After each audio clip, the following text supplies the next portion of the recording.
Bonjour, je suis Didier Mazier. Il y a quelque temps, pour être plus précis, au début de l'année, j'avais fait mes vœux avec une petite animation. Et dans cette animation, nous avions un petit bonhomme qui marche.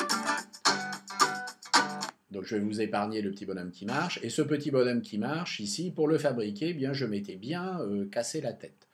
Alors vous remarquez que ce petit bonhomme qui marche ici, c'est un symbole. Vous voyez que ce symbole est constitué de petits bonhommes dont chaque pas a été enregistré avec des affichages, des masquages, etc. Et donc je me suis bien cassé la nénette. Alors il y a une manière beaucoup plus intelligente de travailler qui consiste à fabriquer ce qu'on appelle une feuille de sprites.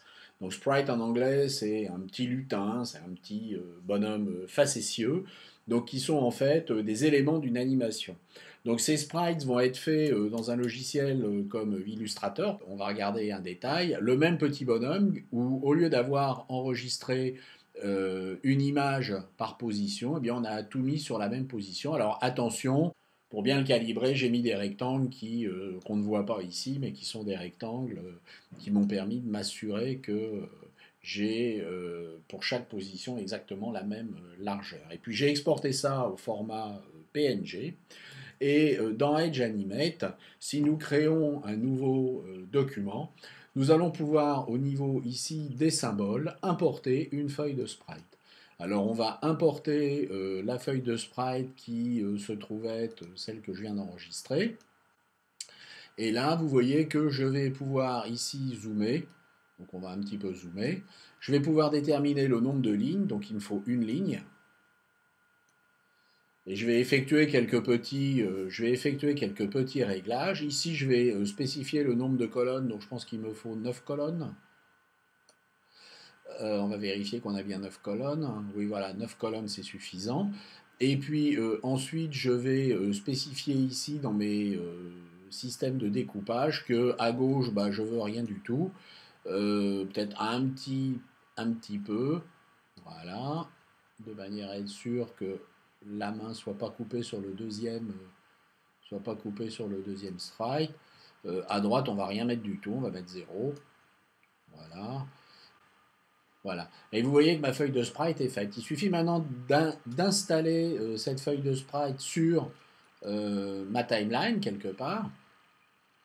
Et puis ensuite, vous voyez que c'est un symbole, de jouer cette timeline. Alors il se jouera une seule fois. Si je vais ouvrir le symbole, je vais pouvoir, à la fin de la lecture de mon symbole, où tout s'est fait automatiquement, ajouter une action qui peut être une lecture de ce même symbole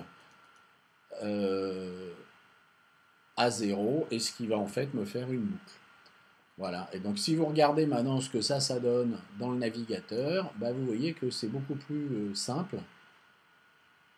Voilà, mon petit bonhomme, il fonctionne très très bien et il tourne en boucle, alors évidemment avec toutes les possibilités que j'ai dans Edge, c'est-à-dire de l'arrêter, de le ralentir, etc. Et au moment où j'ai importé ma feuille de sprite, j'aurais pu gérer quelque chose qui soit beaucoup moins rapide. Au moment de l'import de la feuille de sprite, on a la possibilité de prévisualiser son animation et on a la possibilité ici de réduire le nombre de frames par seconde. Donc, si je mets 8 frames par seconde, la vitesse est beaucoup moins rapide. Vous voyez qu'ici, mon petit bonhomme va se déplacer beaucoup plus lentement. Et donc je vais arrêter cette animation et puis là je vais importer. Donc ici on est sur du 8 frames par seconde. Si je vais regarder ce qui se passe dans mon symbole, vous voyez ici c'est bien écarté.